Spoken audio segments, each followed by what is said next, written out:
Hello friends, I am your friend Reenu and welcome back to my YouTube channel Reenu Mittal Coaching Classes. I hope you all are good.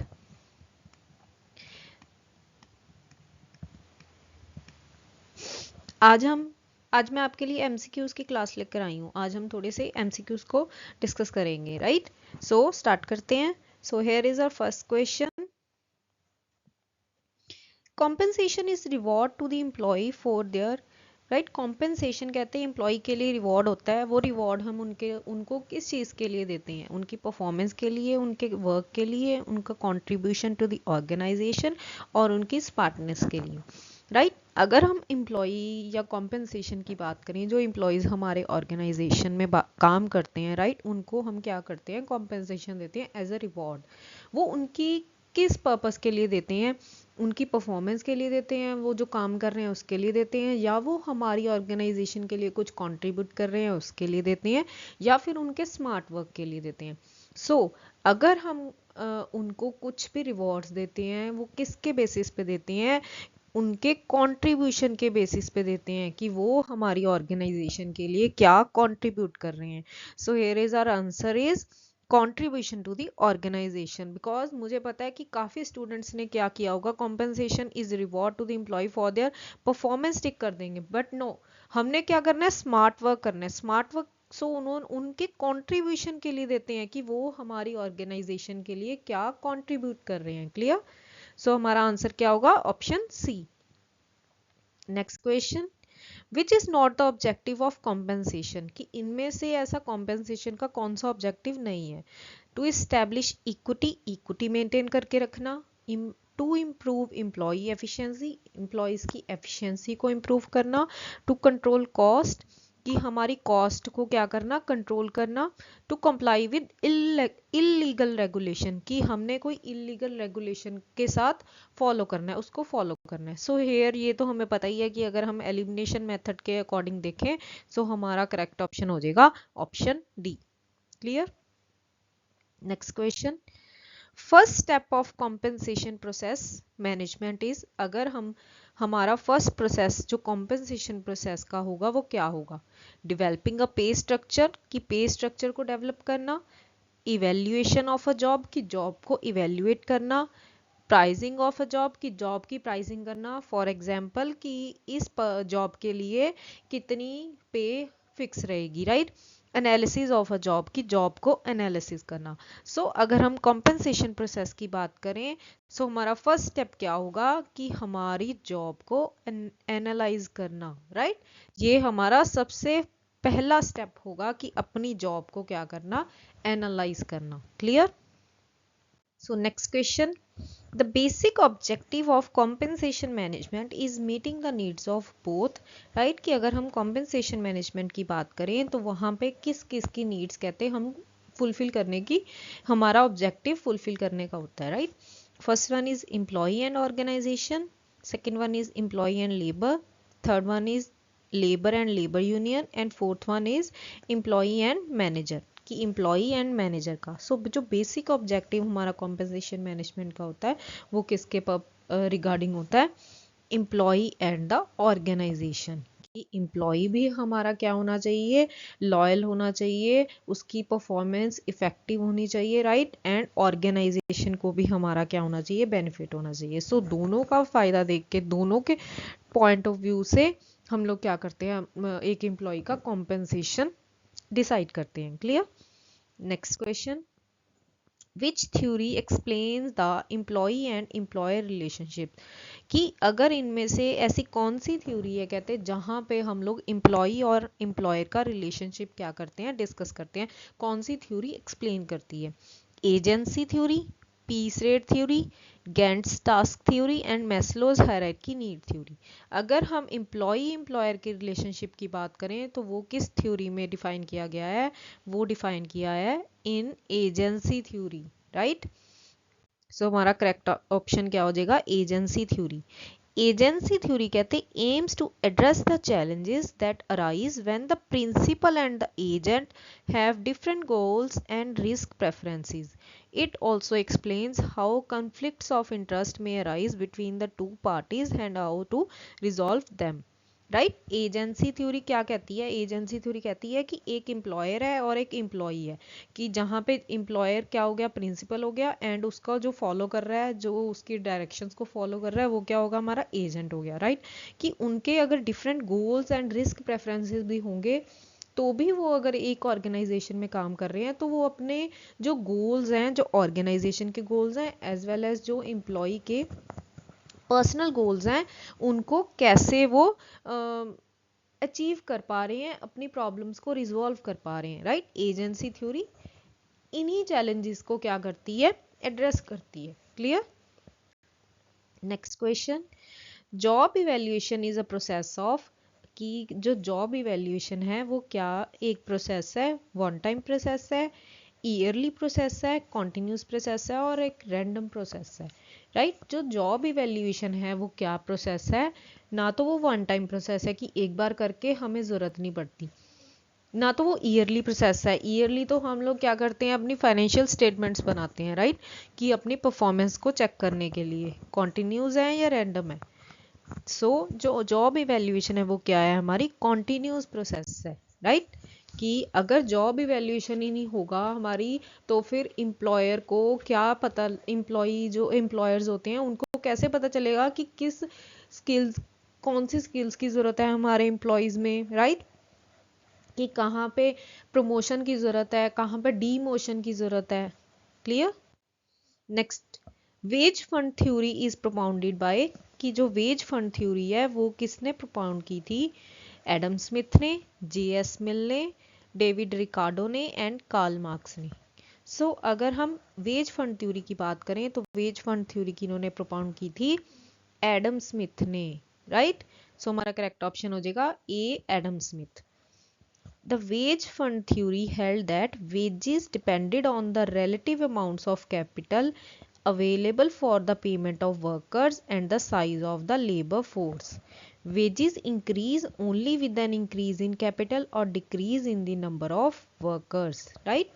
कहते wage, जो wage fund theory Adam Smith ने दी थी वो क्या कहती है कि जितनी अमाउंट हमारे पास कैपिटल की अवेलेबल है, राइट, और कितना हमारा जो लेबर फोर्स का साइज है उसके ऊपर हमारी जो लेबर फोर्स की जो वेजेस है वो डिपेंड करती है, राइट। कि जितने जितनी हमारे पास अमाउंट है, फॉर एग्जांपल कंपनी के पास क्या है, 10,000 अमाउंट है, एंड वर्कर्स कितने हैं हमारे पास, मान लो 100 वर्कर्स हैं, राइट। इतनी हमारे पास कैपिटल अमाउंट है, इतनी हमारे पास साइज है हमारे लेबर फोर्स का। उसके अकॉर्डिंग अगर हम एक वर्कर की बात करें तो एक वर्कर को 100 रुपीज़ के वेजेस क्या कर रहे हैं पर डे और पर मंथ क्या होंगे, रिसीव होंगे, राइट। बट कहते हैं wages increase only with an increase in capital. Wages अगर कहते हैं इंक्रीज तभी होंगे अगर हमारी कैपिटल में इंक्रीज होगा, और decrease in the number of workers, और कम कब होंगे, अगर उनके वर्कर्स में का नंबर क्या होगा, कम होगा। फिर उतनी ही अमाउंट वो क्या कर देंगे, डिक्रीज कर देंगे, राइट। ये थी वेज फंड थ्योरी, किन्होंने दी थी, एडम स्मिथ ने। Clear. Wage represent dash rates of pay. अगर वेजेस की बात करें तो वेजेस कब पे किए गए जाते हैं, आर्ली रेट पे, आर्ली बेसिस पे, डेली बेसिस पे, वीकली बेसिस पे और मंथली बेसिस पे। अगर वेजेस की बात करें तो वेजेस आर्ली बेसिस पे किए जाते हैं, राइट। कि फॉर एग्जांपल अगर हम घर की बात करें, वो जो घर पे हमारे काम करते हैं वर्कर्स, तो उनको भी हम वो कितने टाइम पे काम, कितने टाइम के लिए काम करते हैं, 9 to 5। उनके डेली बेसिस, उनको आर्ली बेसिस पे क्या किया जाता है, वेजेस पे किए जाते हैं। कि एक घंटे का फॉर एग्जांपल वो 50 रुपीज़ लेते हैं, तो फिर अगर वो 9 to 5 का काम कर रहे हैं तो इनको मल्टीप्लाई कर दो 50 के साथ, उनका जो आर्ली रेट पे वेजेस क्या हो जाएंगे, डिटरमाइन किए जा सकते हैं। Clear. Next question, dash are also called payment by results. Payment by results means कि अगर हमारे पास रिजल्ट्स अच्छे आ रहे हैं उसके अकॉर्डिंग हम क्या कर रहे हैं, उनको पेमेंट कर रहे हैं। वो क्या चीज़ को रिप्रेजेंट करते हैं, अलाउंसेस, क्लेम्स, इंसेंटिव्स और fringe benefits. Payment by results का मतलब है कि अगर हमारे पास रिजल्ट्स अच्छे आएंगे तो वो चीज़ हम एम्प्लॉयज़ को देंगे, अदरवाइज वो बेनिफिट हम लोग एम्प्लॉयज़ को नहीं देते।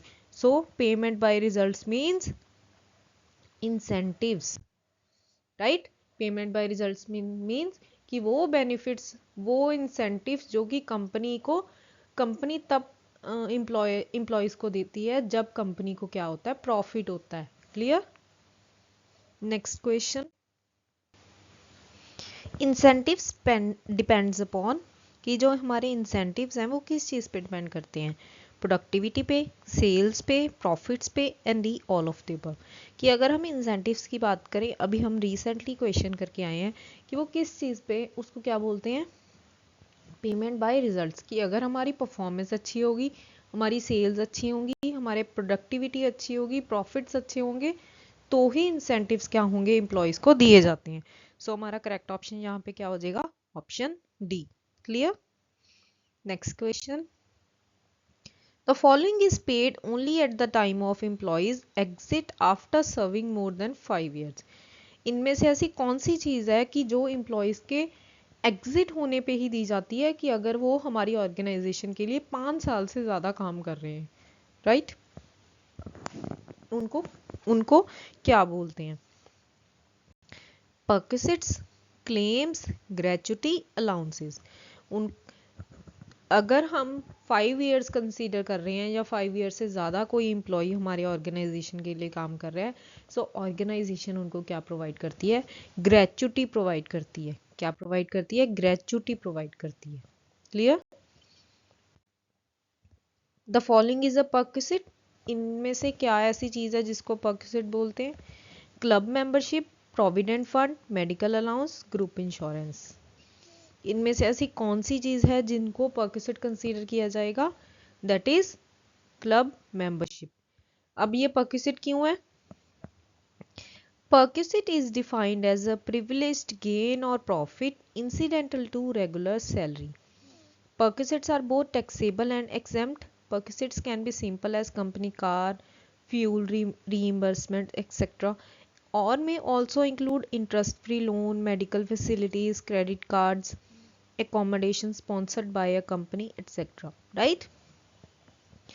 कहते हैं परक्विजिट क्या होता है, एक प्रिविलेज्ड गेन है और प्रॉफिट है जो कि एक ऑर्गेनाइजेशन अपने एम्प्लॉयज को क्या करती है, प्रोवाइड करती है उनकी रेगुलर सैलरी के साथ, राइट। परक्विजिट्स क्या होते हैं, कुछ टैक्सेबल भी होते हैं, कुछ एग्जेम्प्ट भी होते हैं, like company car, right. Company की कार एम्प्लॉयज क्या कर रहे हैं, यूज कर रहे हैं ऑफिस आने के लिए एंड ऑफिस वापस घर जाने के लिए। फ्यूल रीइंबर्समेंट मीन्स अगर वो अपना व्हीकल लेके आ रहे हैं, उसमें से जो भी मंथली फ्यूल उनका यूज हो रहा है from home to office, office to home, तो उसका क्या किया जाएगा, कंपनी क्या करेगी, एम्प्लॉयज को रीइंबर्स करेगी।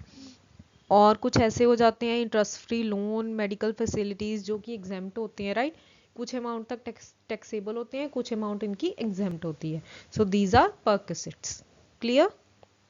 Next question, a behavior which has rewarding experience is likely to be repeated is postulated by, कि ऐसा behavior जो कि रिवॉर्ड किया जाना चाहिए और उसको रिपीट भी किया जाना चाहिए, ये किस थ्योरी में बताया गया है, reinforcement and expectancy theory, equity theory, agency theory and D none of the above। अगर हम बिहेवियर की बात करें, एक्सपीरियंस की बात करें, सो वो ये किस थ्योरी में बताया गया है, ये बताया गया हमें reinforcement and expectancy theory.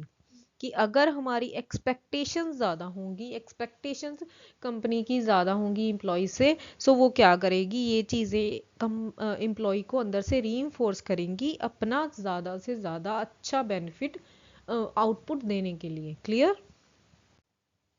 A fair day work for fair day pay denotes a sense of dash felt by employees। कि एक फेयर डे काम के लिए एक फेयर डे पे होनी चाहिए, ये क्या डिनोट करता है, responsibility, equity, happiness and respect. So अगर fair day work for a fair day pay की बात करें, सो ये क्या रिप्रेजेंट करता है, ये रिप्रेजेंट करती है equity, equal pay for equal work. Clear. Next question, any compensation plan must be, कोई भी कॉम्पेंसेशन प्लान कैसा होना चाहिए, अंडरस्टैंडेबल, वर्केबल, एक्सेप्टेबल, रीजनेबल होना चाहिए, वर्केबल होना चाहिए, एक्सेप्टेबल होना चाहिए, अंडरस्टैंडेबल होना चाहिए, फिजिबल होना चाहिए, एक्सेप्टेबल होना चाहिए, अंडरस्टैंडेबल होना चाहिए, वर्केबल होना चाहिए, कॉम्पनसेबल होना चाहिए। सो अगर एक कॉम्पनसेशन प्लान की बात करें सो वो कैसा होना चाहिए, अंडरस्टैंडेबल होना चाहिए, वर्केबल होना चाहिए कि जो काम कर सके, एंड एक्सेप्टेबल होना चाहिए कि जो सारे एम्प्लॉयज क्या करें, उसको एक्सेप्ट करें। Clear? Next question, the following is not a part of remuneration model. इनमें से कौन सा ऐसा रेम्यूनरेशन मॉडल का पार्ट नहीं है? Job description, job evaluation, job hierarchy, job analysis. Job description remuneration का पार्ट है। रेम्यूनरेशन मॉडल की बात करें, बिल्कुल है। जॉब इवेल्युएशन बिल्कुल है। जॉब हायरार्की है। Job analysis no. Remuneration model की अगर बात करें तो जॉब एनालिसिस रेम्यूनरेशन मॉडल का पार्ट नहीं है। क्लियर? नेक्स्ट क्वेश्चन, कहते in India dash wage is determined mainly for sweated industries. Right? अगर कहते इंडिया में स्वेटेड इंडस्ट्रीज की जहाँ पे बहुत मतलब मेहनत का काम होता है, बहुत हार्ड वर्क का काम होता है, वहाँ पे एक वेज डिटरमाइन किया जाता है, उसको क्या बोलते हैं? Minimum wage rate, fair wage rate, living wage rate और स्टैंडर्ड वेज रेट। स्वेटेड इंडस्ट्रीज के लिए अगर एक ऐसा मिनिमम रेट फिक्स किया जाता है उसको बोलते हैं मिनिमम वेज रेट। राइट? कि अगर हम जो वर्कर का काम कहते हैं आउटपुट से कम भी होगा तो भी उसको मिनिमम वेज क्या किया जाएगा, पे की जाएगी। राइट? एक minimum ways for example 100 rupees per day, तो ये 100 रुपीज किसी भी एम्प्लॉय को मिलेंगे, इधर उसने कोई भी काम किया है नहीं किया। Right? Next question, what is meant by decision in management. कि अगर डिसीजन इन मैनेजमेंट की बात करें so what does that mean? To formulate a proper conclusion after consideration, कि एक proper conclusion लेके आना सब कुछ consider करके। A decision that looks out for the alternatives में से एक decision लेना। A decision is the outcome of a group of people or an individual, right? कि एक ऐसा decision जो कि एक इंडिविजुअल का या ग्रुप ऑफ पीपल का आउटकम होगा। And D all of the above. अगर हम डिसीजन इन मैनेजमेंट की बात करें so decision in management means to formulate proper conclusion after considerations, कि सब कुछ कंसीडर करके जो एक प्रॉपर कंक्लूजन इन फॉर्मुलेट किया जाएगा, that is known as decision in management. Clear? Next question, which of the following is involve in staffing. Staffing में कहते हैं ऐसा क्या? Termination, estimation of workload, personnel appointments and placements, and D all of the above. Termination की बात करें, staffing function है। Workload को एस्टिमेट करना स्टाफिंग फंक्शन में आता है। Personnel appointments and placements staffing function में कंसीडर किया जाता है। And D all of the above. So हमारा करेक्ट ऑप्शन क्या होगा? D all of the above. Staffing is a constant process that finds, selects, evaluates and develops a healthy relationship on the work front between the present and forthcoming employees, कि जो present employees काम कर रहे हैं और जो employees हमारी organization के लिए आगे future में काम करेंगे। Clear? Next question, what does job evaluation seek? कि अगर हम जॉब इवेल्युएशन की बात करें तो उसका मेन ऑब्जेक्टिव क्या होता है? Evaluating the importance of different jobs within the organisation, कि डिफरेंट जॉब्स जो ऑर्गेनाइजेशन में चल रही हैं उनकी इम्पोर्टेंस को इवेल्युएट करना। Evaluating employees performance of their respective job profiles, employees की परफॉर्मेंस को इवेल्युएट करना। Determine the relative worth of various jobs within the organisation in monetary terms, कि जो भी हमारी जॉब्स हैं ऑर्गेनाइजेशन में उनकी रिलेटिव वर्थ को डिटरमाइन करना। Establishing the hierarchy of different job profiles in the organisation, कि जो भी डिफरेंट प्रोफाइल्स हैं उनकी हायरार्की को क्या करना, इस्टेब्लिश करना। सो अगर हम जॉब इवेल्यूएशन की बात करें, सो जॉब इवेल्यूएशन का मेन पर्पस क्या होता है, determining the relative worth of various jobs within the organization in monetary terms. So हमारा करेक्ट ऑप्शन क्या हो जाएगा, option C. Explanation: a job evaluation refers to an efficient way of defining the value of a job in contrast to other jobs within an organization, right? Next question: under which of the following methods common factors related to all jobs are identified? कि इनमें से कौन से ऐसे methods हैं जहां पे common factors क्या किए जाते हैं, हर जॉब्स के लिए आइडेंटिफाई किए जाते हैं, कि एक कुछ ऐसे कॉमन फैक्टर्स हैं जो हर जॉब में होंगे, merit, ranking, factor comparison and the point. So ऐसी कौन सी जॉब है, उसको क्या बोलते हैं, कौन सा मेथड है, पॉइंट मेथड। कहते under the point method common factors related to all jobs are identified.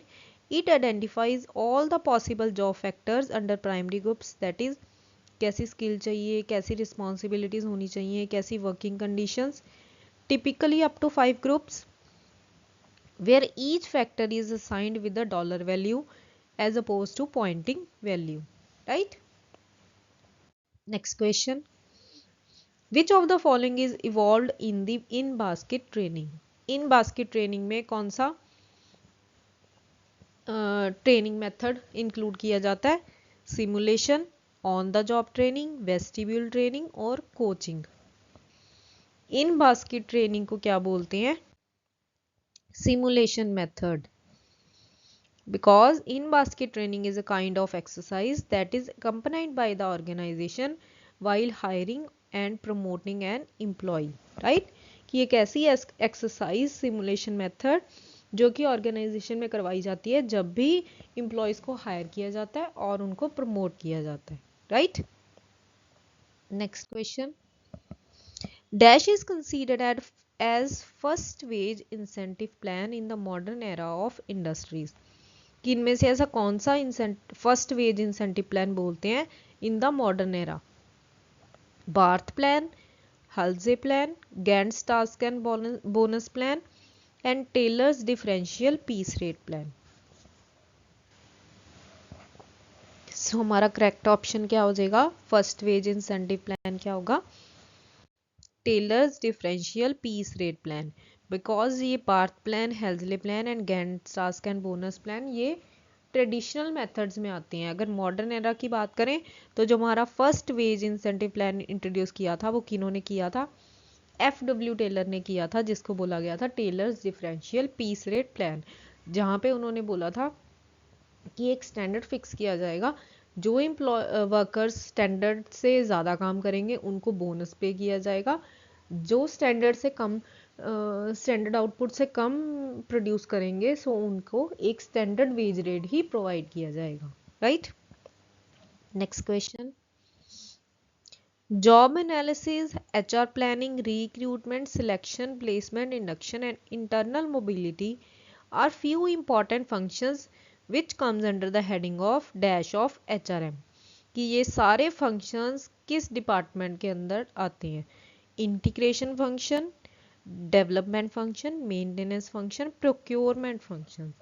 सो अगर हम इन सब फंक्शंस की बात करें, job analysis, whether, recruitment, selection, placement, induction, ये किस फंक्शन में आते हैं, दैट ये आते हैं प्रोक्योरमेंट फंक्शन में, राइट?